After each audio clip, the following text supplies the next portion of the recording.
In this video, we're going to be replacing the spark plugs on this 2010 Audi S4 with the 3.0 supercharge.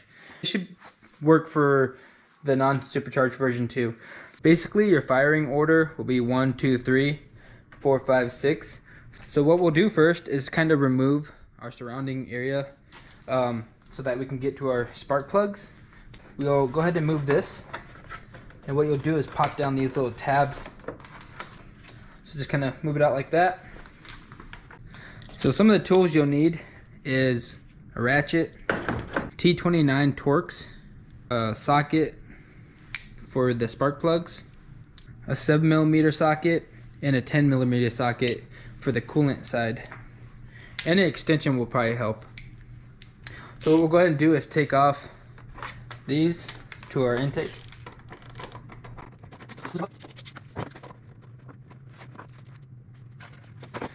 But when you're taking this off, you're gonna have to watch out for this spot. I don't really know if it can come unplugged. I didn't really try that hard, but I don't really want to pull it out just in case if it breaks. You're gonna have to take this off and move that hose, and back here you just want to move this hose off, and then we'll be able to pull this whole area out, and then we can get our box out.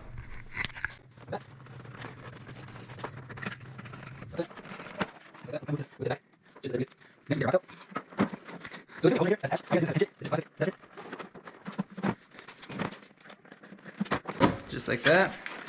Got our box out. Here's where that hose will go when we put it back. As you can see, it has like a little lip. So now we have enough room for this side. So over here, we basically just have 3 things we have to do. So this little piece, just find something small to pop this clip out. So pop the clip out right there. And just be careful with this so that you don't break it or anything. And you might have a little pressure if it's still warm. But basically that's it. And then we just have 2 10s up here that are pretty easy to get off.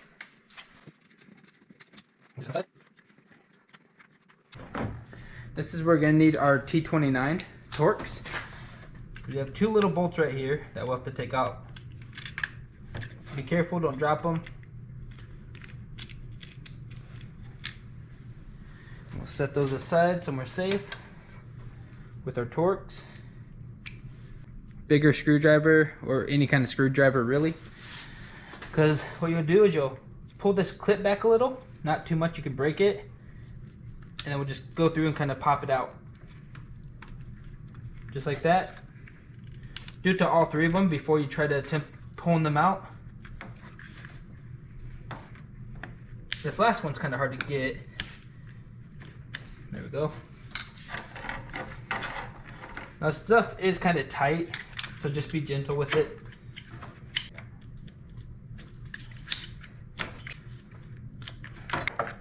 Get them off. There we go. You can turn them sideways and pull them out.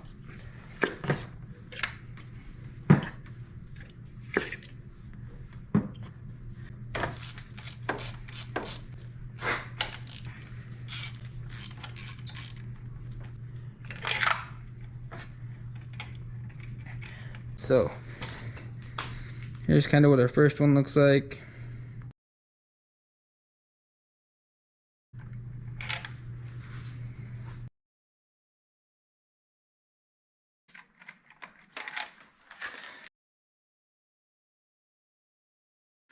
Now we can start replacing them.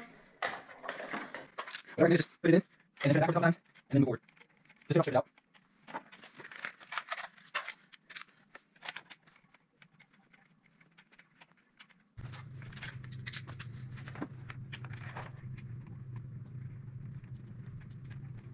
So now we go ahead and tighten these up. You want to tighten these ones. Get this another.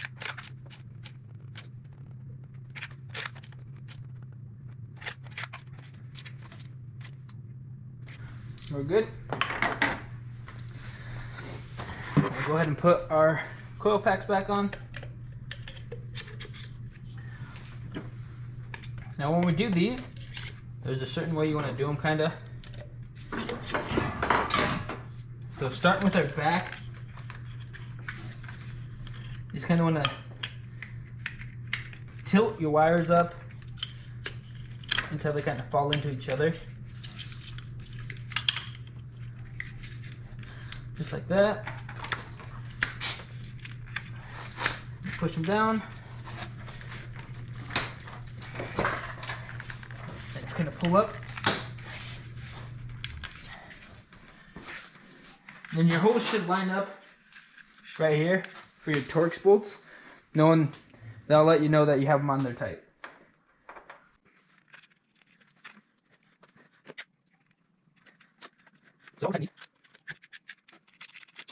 That should be good. So we have this side done. We can go ahead and put everything together back on this side, and then we'll start on the other side.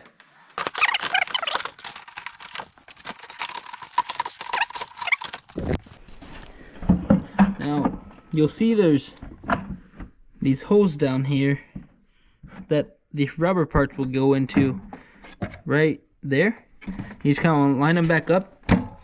You can push them down, and then your other spot is right here where it'll line up. So I'll line up right there.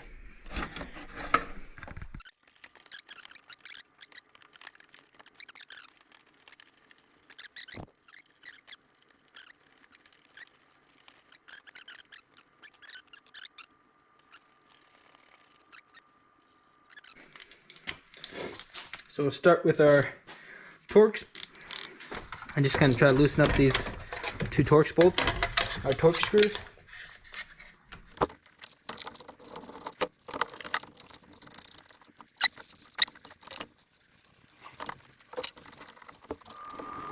Now next thing would be is to take off our connectors.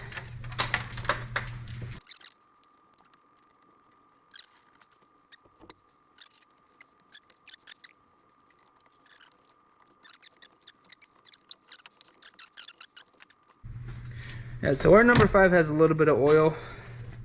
I'm guessing probably from the seal. So a little bit of oil on it. We'll go ahead and use some brake cleaner to clean that off.